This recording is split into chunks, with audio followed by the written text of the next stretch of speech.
I think that spiritual bypassing, I mean, that is so significant in this, of just all the platitudes, you know, that we say, don't say these things. And there's such an overlap too with grieving. Yeah. Having come from a background like in hospice and focusing on grief care and, you know, death and dying in general and that process, there's such an overlap with what we are all doing right now. Okay, well, you haven't forgiven, or you are, you're holding on to bitterness, you're being vengeful, you're, oh my goodness. And then we think about the effects of trauma on the brain, which people, when they're uneducated in it, which many are going to be, and what we are commonly seeing is one of the effects of trauma with memory, how it affects memory.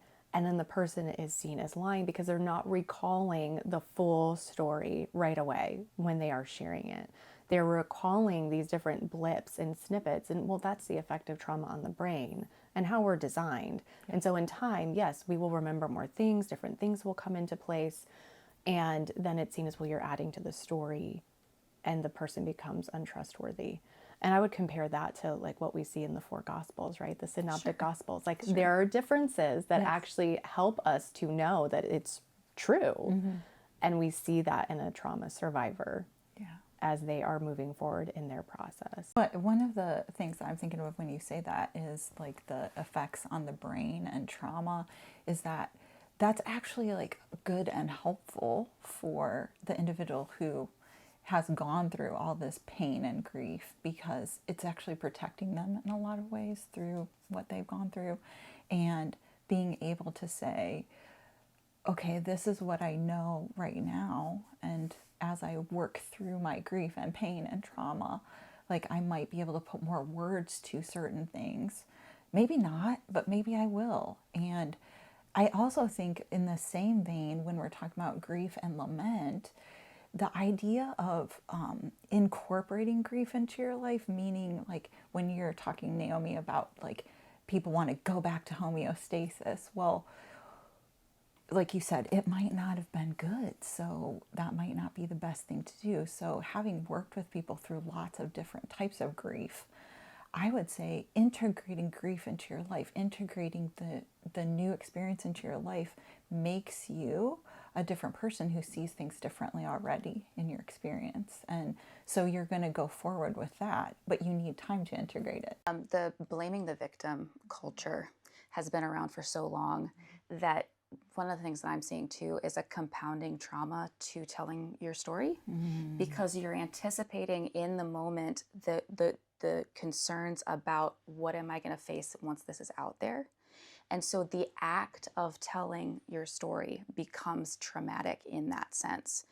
And that compounding trauma makes it, you start to lose your ability to articulate yourself, to even say, you know, what happened. And then the gaslighting that occurs almost immediately from a culture that has regularly been doing that with the kind of blame the victim mentality. We're walking into what I hope is a new era for the American church, which is that we're going to be more trauma informed just in general because of podcasts like this and because of these discussions.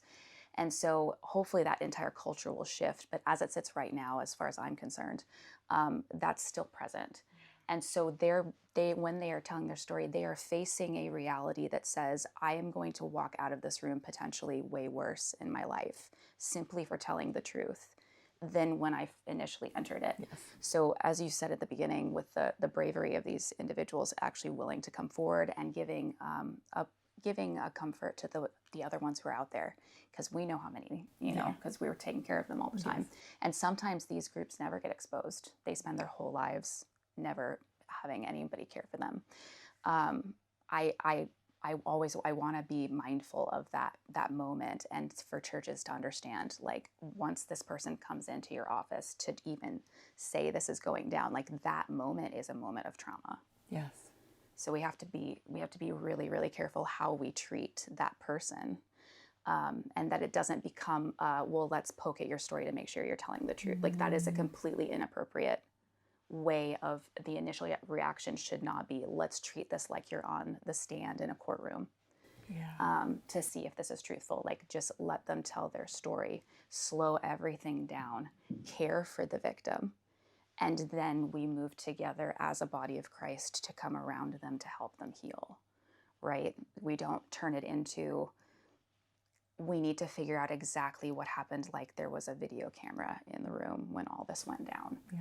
Does that make sense? Yeah, I think a lot of times the people don't start, like, say this person has walked into your office and they are coming with something. I mean, they've already had to go through a lot of iterations of thinking through that to walk into the office.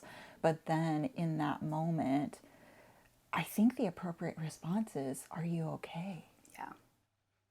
Yeah. Or even indeed just being like, you are not okay. Yes, you are not okay. What is there? What can Can we you? do? Yeah. How Yeah. can we identify what needs are here? Because I'm lost, and I want you are the person that we care about here, the caregiving, regardless of what the details are of the story. Obviously, from a church perspective, right?